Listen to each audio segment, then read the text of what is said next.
जय भोलेनाथ की रुद्र संहिता युद्ध खंड 26वां अध्याय।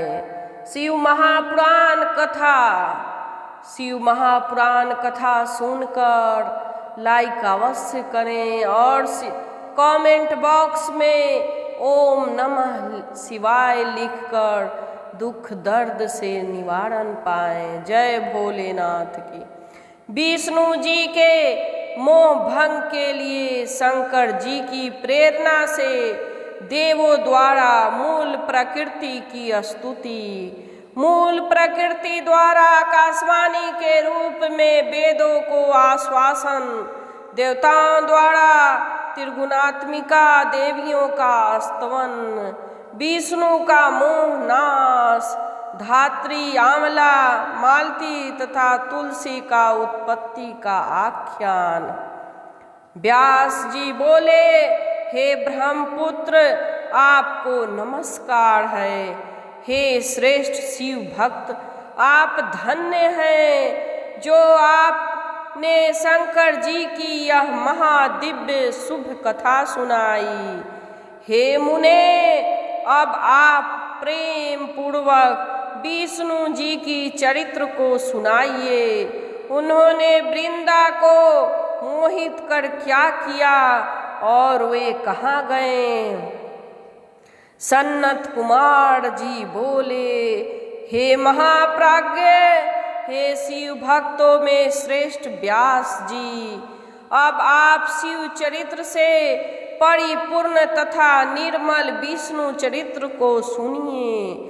जब ब्रह्मादिक देवता स्तुति कर मौन हो गए, तब शरणागत वत्सल शंकर अति प्रसन्न होकर कहने लगे।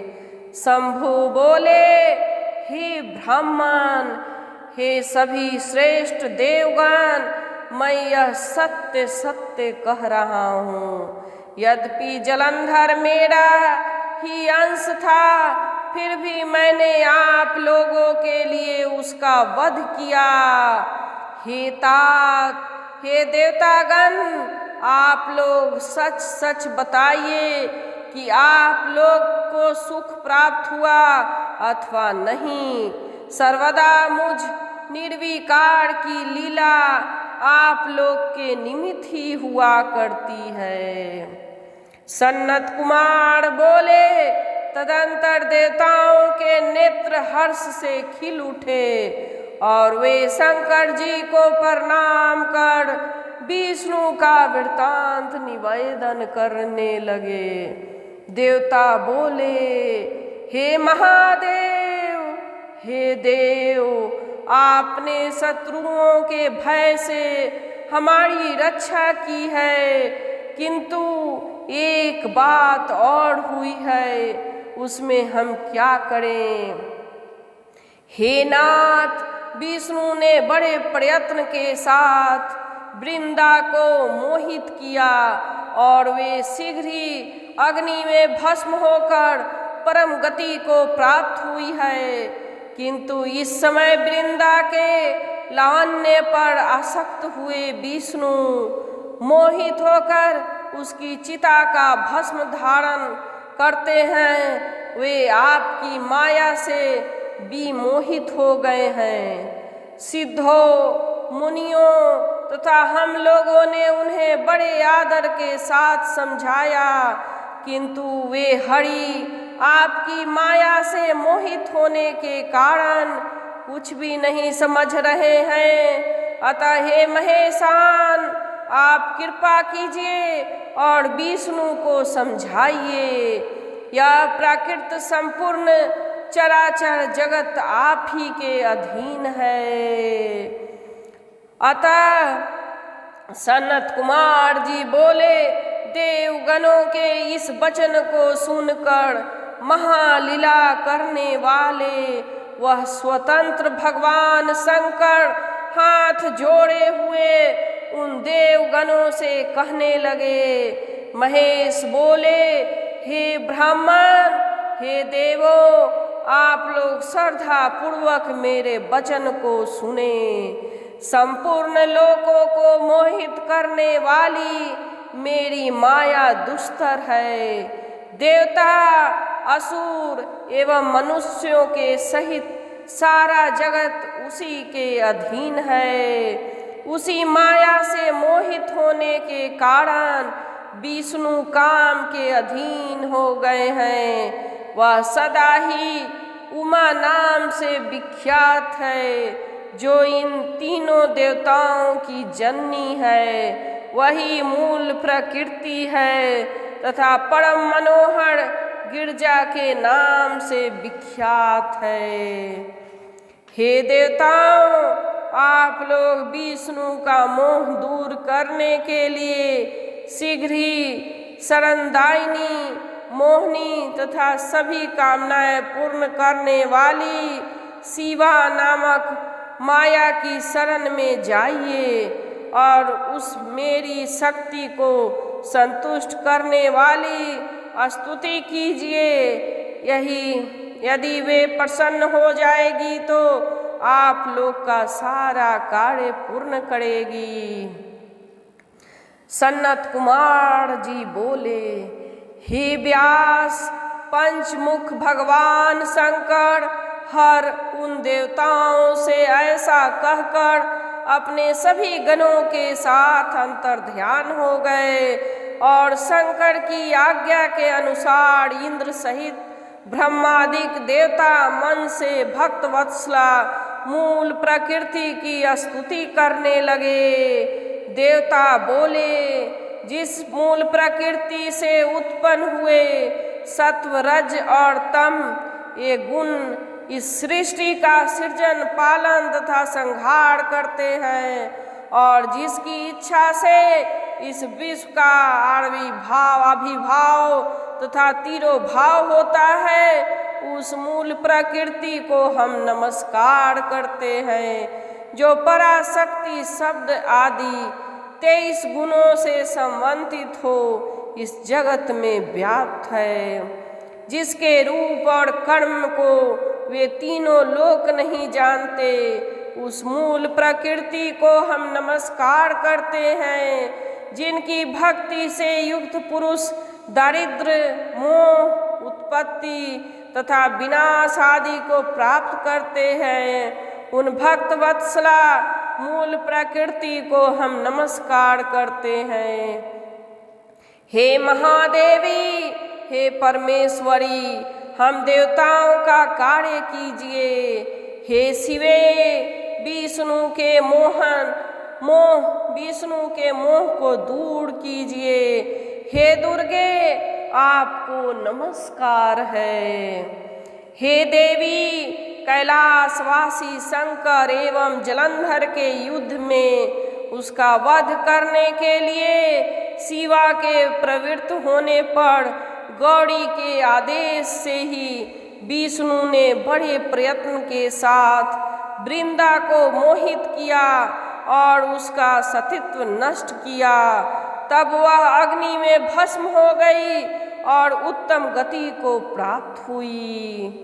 तब भक्तों पर अनुग्रह करने वाले शंकर ने हम लोग पर कृपा करके जलंधर का वध कर दिया और हम सभी को उसके भय से मुक्त भी कर दिया है। हे देवी, हम सभी उन शंकर की आज्ञा से आपकी शरण में आए हैं, क्योंकि आप और शंकर दोनों ही अपने भक्तों का उद्धार करने में निरत रहते हैं। हे भगवती, वृंदा के लावण्य से भ्रमित हुई विष्णु तथा समय ज्ञान भ्रमित हुए विष्णु इस समय ज्ञान से भ्रष्ट तथा विमोहित होकर उसकी चिता का भस्म धारण कर वहीं स्थित है। हे महेश्वरी, आपकी माया से मोहित होने के कारण सिद्धों तथा देवताओं के द्वारा समझाए जाने पर भी वे विष्णु नहीं समझ रहे हैं। हे महादेवी, कृपा कीजिए और विष्णु को समझाइए, जिससे देवताओं का कार्य करने वाले वे विष्णु स्वस्थित होकर अपने लोक की रक्षा करे। इस प्रकार की स्तुति करते हुए देवताओं ने अपनी कांति से समस्त दिशाओं को व्याप्त किए हुए एक तेजो मंडल को आकाश में स्थित देखा। हे व्यास, इंद्र सहित ब्रह्मा आदि सभी देवताओं ने मनोरथों को देने वाली आकाशवाणी उस तेजो मंडल के मध्य से सुनी। आकाशवाणी बोली, हे देवताओं, मैं ही 3 प्रकार के गुणों के द्वारा अलग अलग 3 रूपों में स्थित हूँ। रजो गुण रूप में गौरी, सत्व गुण से लक्ष्मी तथा तमो गुण से सूर्य ज्योति के रूप में स्थित हूँ। अतः आप लोग मेरी आज्ञा से उन देवियों के समीप आदर पूर्वक जाइए। वे प्रसन्न होकर उस मनोरथ को पूर्ण करेंगी। सनत कुमार जी बोले, हे मुने, विस्मय से उत्फुल्ल नेत्र वाले देवताओं द्वारा उस वाणी को सुनते ही वह तेज अंतर्ध्यान हो गया। तत्पश्चात सभी देवगण उस आकाशवाणी को सुनकर तथा उस वाक्य से प्रेरित होकर गौरी, लक्ष्मी तथा सुरा देवी को प्रणाम करने लगे। ब्रह्मादि सभी देवताओं ने नतमस्तक होकर विविध स्तुतियों से परम भक्ति पूर्वक उन देवियों की स्तुति की। हे व्यास जी, जब वे देवियां अपने अद्भुत तेज से सभी दिशाओं को प्रकाशित करती हुई शीघ्र ही उनके समक्ष प्रकट हो गई। तब देवताओं ने उन देवियों को देखकर अत्यंत प्रसन्न से उन्हें प्रणाम करके भक्ति से उनकी स्तुति की और अपना कार्य निवेदित किया। इसके बाद भक्तवत्सला उन देवियों ने प्रणाम करते हुए देवताओं को देखकर उन्हें अपना अपना बीज दिया और आदर पूर्वक उनसे यह वचन कहा। देवियां बोली, हे देवगणों, जहाँ विष्णु स्थित हैं वहाँ इन बीजों को बो देना, इससे आप लोगों का कार्य सिद्ध हो जाएगा। सनत कुमार जी बोले, हे मुने, इस प्रकार कहकर वे देवियां अंतर्ध्यान हो गईं। वे ब्रह्मा, विष्णु तथा रुद्र की त्रिगुणात्मक शक्तियां थीं। तब इंद्र सहित ब्रह्मा आदि सभी देवता प्रसन्न हो गए और उन बीजों को लेकर वहां गए जहां भगवान विष्णु स्थित थे। हे मुने, उन देवताओं ने वृंदा की चिता के नीचे भूतल पर उन बीजों को डाल दिया और उन शिव शक्तियों को स्मरण करके वे वहीं पर स्थित हो गए। हे मुनीश्वर, उन डाले हुए बीजों से धात्री, मालती तथा तुलसी नामक 3 वनस्पतियां उत्पन्न हो गई। धात्री के अंश से धात्री, महालक्ष्मी के अंश से मालती तथा गौरी के अंश से तुलसी हुई। तम, सत्व तथा रजोगुण से युक्त थी।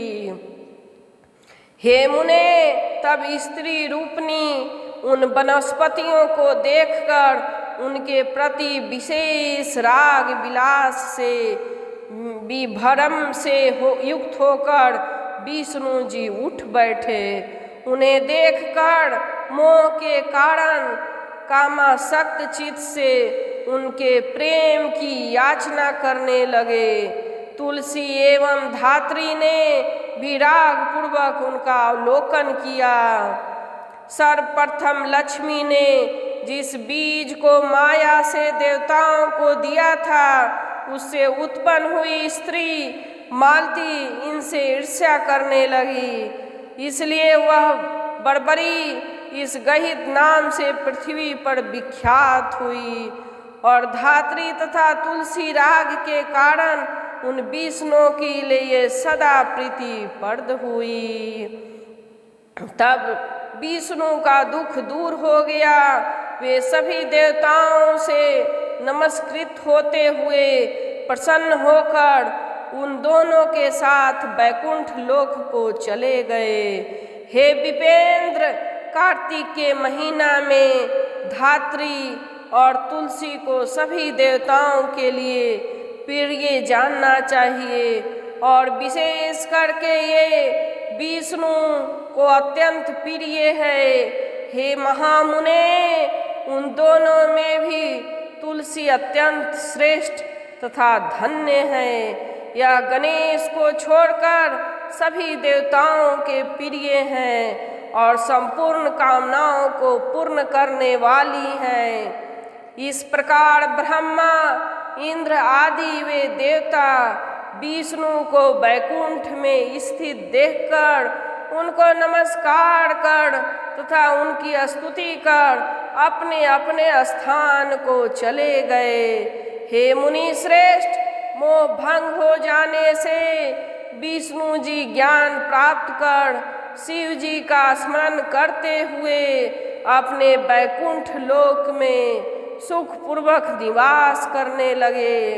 यह आख्यान मनुष्यों के सभी पापों को दूर करने वाला, मनुष्यों को संपूर्ण कामनाओं को पूर्ण करने वाला, समस्त काम विकारों को नष्ट करने वाला तथा सभी प्रकार के विज्ञान को बढ़ाने वाला है। जो भक्ति के युक्त होकर इस आख्यान को नित्य सुनता है, पढ़ाता है और सुनता अथवा सुनाता है, वह परम गति को प्राप्त करता है। जो बुद्धिमान वीर इस अति उत्तम आख्यान को पढ़कर संग्राम में जाता है, वह विजयी होता है, इसमें संदेह नहीं है। यह आख्यान ब्राह्मणों को ब्रह्म विद्या देने वाला, क्षत्रियों को जय प्रदान करने वाला, वैश्यों को अनेक प्रकार का धन देने वाला तथा शूद्रों को सुख देने वाला है। हे व्यास जी, इस शिव जी की भक्ति प्रदान करने वाला, सभी के पापों को नाश करने वाला, इस लोक तथा परम लोक के उत्तम गति देने वाला है। जय भोलेनाथ की। रुद्र संहिता युद्ध खंड 26वां अध्याय समाप्त।